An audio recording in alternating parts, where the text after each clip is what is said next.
I just wanted to give y'all my newest opinion on the market situation and when I think it's gonna be over. I'm on my way to one of my rentals right now to work on a door. It's stuck or something like that. I'm not real sure what's going on. I figured I want to get over there. But this is what I heard today, and I heard this from Chris Crone. I watched a Chris Crone video, and if you get a chance to watch him. He's pretty interesting, pretty knowledgeable. Some of his stuff seems a little far out, but for the most part, watching different podcasts like this, I've learned a lot. Different videos and stuff, I've learned a lot, and it's kind of what's gotten me to the point I am. But get the air conditioner blowing in here. He's saying that he thinks it's going to be 4 or 5 years before this the market comes down to where houses are at a profitable region again. With that being said, you could probably get one now, and as long as you can rent it out and cover the payments for 2 or 3 years, you might be able to still make a profit, because let somebody stay there for 2 or 3 years, and then if the housing market continues on the path that it's on now, you could sell it and get you a little, like, I don't want to say flipping, but like the houses I bought last year, year before last, year before that, the equity in them right now is just ridiculous. I hope y'all got in the same time or earlier than I did, and I hope it's going same for y'all. But yes, there's more ways of making money than just your monthly cash flow. Like I say, if you bought them when the time was good, and now bought it when the time was bad, I guess, when the market was down. Now the market's way up, you could sell them off and make a little money. I'm not going to do that, just because it's not my goal in life. My goal in life is to have enough cash flow to replace me and my wife's income. But he says it's going to be about 5 years, and as the bubble expands, there will still be little dips. I mean, just like in any other market, stock market or whatever. The mortgage forbearance thing, that's gonna, well, as of right now, they kept pushing it back.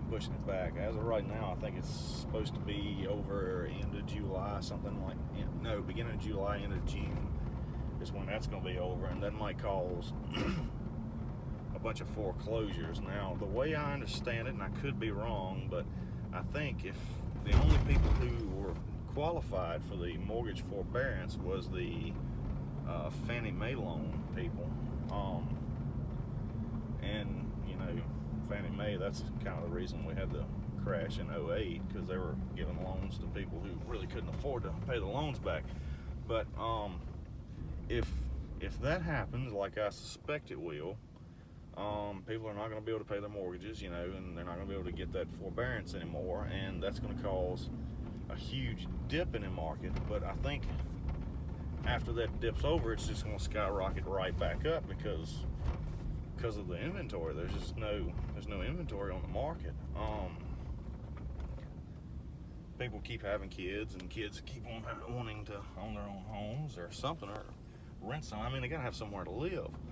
So I think basically what's going to happen is that forbearance thing is going to pop up and be no more, no more CARES Act or whatever, the COVID relief fund stuff. Once that happens, I think there's going to be a bunch of foreclosures. I think the market's going to dip like you wouldn't believe for, a few months. During that few months, I think we're going to want to slip in, get as many rentals as possible.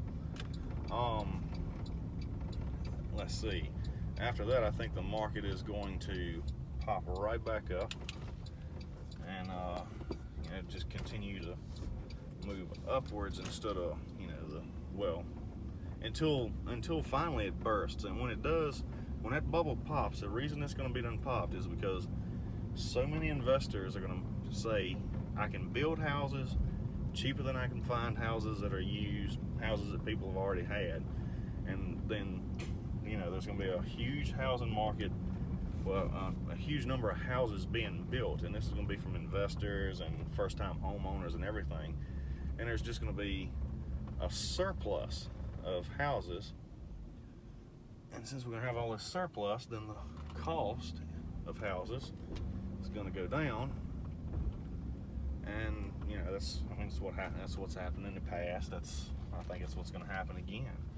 But for right now, I would suggest that you start saving money, getting ready for that CARES Act thing to expire, and hopefully we'll get as many properties as we can then and get in a good position.